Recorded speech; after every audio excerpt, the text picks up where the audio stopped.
Welcome to EduCasts, home of EduCasters. Every teacher knows the look. It's the glazed-over eyes of a student in the back row, slumped in their chair, checking the clock every 2 minutes. It's the sigh of resignation when a homework assignment is handed out.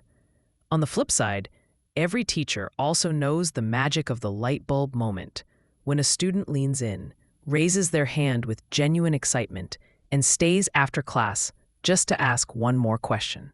The difference between these two scenarios isn't just about intelligence or natural talent. It's about motivation. For decades, educators relied on the carrot and stick approach. Give a gold star for good work and a detention for acting up. But as psychology has advanced, we've come to realize that treating students like donkeys chasing a carrot doesn't exactly build a lifelong love of learning. It might get them to comply in the short term, but it won't get them to thrive. This is where self-determination theory, SDT, comes into play. Developed by psychologists Edward Deci and Richard Ryan, SDT is arguably one of the most thoroughly researched frameworks in motivation science. It moves beyond the simple idea of motivation as a fuel gauge that is either full or empty. Instead, it looks at the quality of that fuel. In the context of education, SDT suggests that for students to truly flourish, to dig deep, stick with hard problems, and actually care about what they're learning, schools need to support 3 basic psychological needs: autonomy, competence, and relatedness. We will dive deep into the nuts and bolts of self-determination theory in education, breaking down why the old ways of controlling students are backfiring and how tapping into these 3 needs can turn a classroom from a factory of compliance into a hub of engagement. The 3 pillars of human need. To understand why some students burn out while others catch fire in a good way, we have to look at what human beings actually need to function psychologically.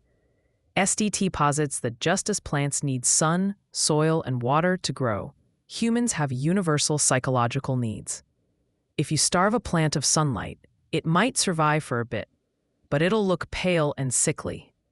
If you starve a student of these 3 needs, they might pass the test, but they won't really learn. 1. Autonomy, the need to be the pilot. In American education, autonomy is often misunderstood. Some folks hear the word and imagine a classroom descending into chaos, with kids running wild, standing on desks, and refusing to do math because they'd rather play video games. That is not what SDT means by autonomy. Autonomy, in this context, refers to the sense of volition. It's the feeling that your actions stem from your own self. It's the difference between doing something because you want to, or at least see the value in it, versus doing it because someone is standing over you with a clipboard. When a student feels autonomous, they feel like the origin of their behavior. They are in the driver's seat. When a teacher says, "You must read this book because it's on the test," that's controlling. It strips away autonomy. The student might read it, but they are doing it out of pressure. However, if a teacher says, "We need to understand how narratives work. Here are 3 books you can choose from to help us get there," the dynamic shifts. The goal is the same, reading and analysis, but the student has a say in the matter. They have buy-in. Research consistently shows that when students feel their autonomy is supported, they get better grades, they're more creative, and they simply feel better. They aren't just going through the motions, they are mentally present. 2. Competence, the need to feel capable. Nobody likes to feel clueless. We all have an innate desire to master our environment, to handle challenges, and to grow our skills. This is the need for competence. In the classroom, this doesn't mean every student needs to get an A+. It means every student needs to feel like they can succeed if they put in the effort. The biggest killer of competence is a task that is way too hard or way too easy. If a math problem is impossible, the student shuts down because they feel helpless. If it's too easy, they check out because they're bored.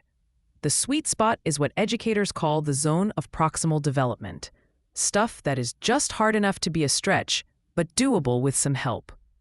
Competence is also heavily tied to feedback. Imagine playing a video game where you never find out if you won or lost, or if your moves worked. You'd quit. Students need feedback that is informational rather than controlling. Instead of saying, Good job, you did what I told you, which makes it about compliance. An autonomy supportive teacher might say, I noticed you used a different formula there, and it made the calculation much faster. That builds the student's sense of skill. 3. Relatedness, the need to belong. Humans are social creatures. We are hardwired to connect. Relatedness is the need to feel a sense of belonging and attachment to others. In schools, this plays out in two huge ways: the relationship between the student and the teacher, and the relationship among peers. A student needs to feel that their teacher actually likes them, respects them, and cares about their well-being, not just their test scores. There is a saying in education circles: they don't care how much you know until they know how much you care. It sounds cheesy, but it's backed by hard data. When a student feels a genuine connection to a teacher, they are willing to take risks. They are willing to raise their hand and be wrong because they know they will be humiliated. Peer relatedness is just as tricky. If a classroom is a cutthroat environment where everyone is competing to be number one, relatedness goes out the window. But when teachers foster a collaborative atmosphere where students work together and root for each other, motivation goes up. It turns the classroom into a community rather than a battlefield. One of the most nuanced parts of self-determination theory is how it categorizes motivation.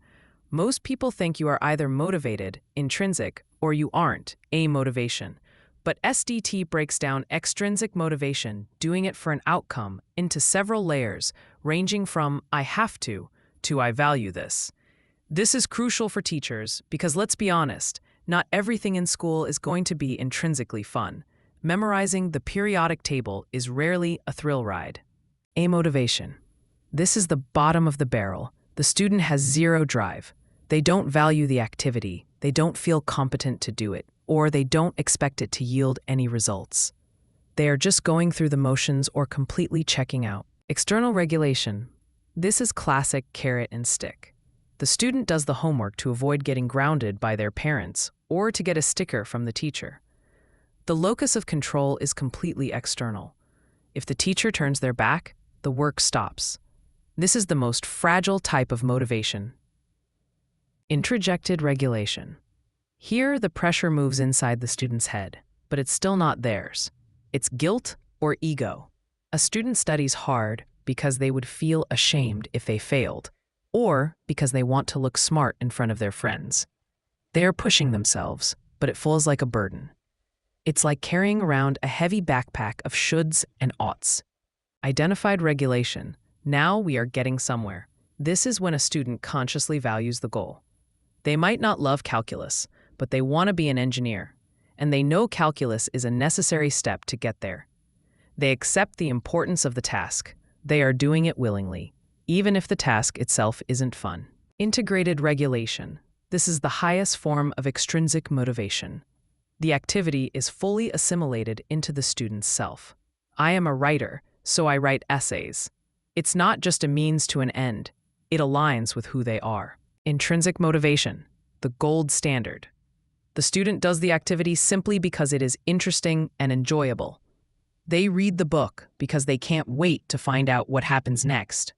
They solve the puzzle because the challenge feels good. The goal of an educator isn't just to make everything fun, intrinsic. That's impossible. The goal is to help students internalize their motivation. We want to move them from, I'm doing this so I don't get yelled at, external, to, I'm doing this because it matters to me, identified. When a teacher explains the rationale behind a boring task, we are learning this grammar rule so your college essays will sound professional and persuasive. They are helping that internalization process. So, what does this actually look like on a Tuesday morning in a high school algebra class? It requires a shift from a controlling style to an autonomy supportive style. A controlling teacher tries to motivate through pressure. They use phrases like, you must, you have to, and I need you to. They hover. They give the answers too quickly to speed things up. They use grades as a weapon. They might say, if you don't quiet down, we are having a pop quiz. This might get silence, but it kills the vibe for learning. An autonomy supportive teacher, on the other hand, tries to see the classroom from the student's perspective. They are empathetic. Here are some concrete strategies they use. 1. Offering meaningful choices. This doesn't mean limitless choice. It means bounded choice. Instead of, write an essay on Hamlet, it's, here are 3 themes in Hamlet: madness, revenge, or family. Pick one to explore. Even small choices, like letting students decide whether to work alone or in pairs, or which order to tackle problems in, can boost that sense of volition. 2. Providing a rationale. Because I said so is the enemy of autonomy. When students ask, why do we have to know this? They aren't always being brats. They are looking for value. An SDT-savvy teacher takes the time to explain the relevance. We are practicing these speeches not just for a grade, but because being able to speak clearly in public is a superpower in almost any job you get. 3. Acknowledging negative feelings. This is a big one that often gets overlooked. Sometimes, school sucks. It's okay to admit that. An autonomy-supportive teacher might say, I know this chapter is really dense and dry. It's tough to get through. But if we break it down, the concepts are actually pretty cool. By validating the student's feeling, yeah, this is boring, the teacher builds trust, relatedness, and shows they are on the same team. It stops the resistance in its tracks. 4. Non-controlling language. Instead of, you must finish this now, try, it's important to get this done so we can move on to the lab. It's a subtle shift, but it treats the student like a partner in the process rather than a subordinate.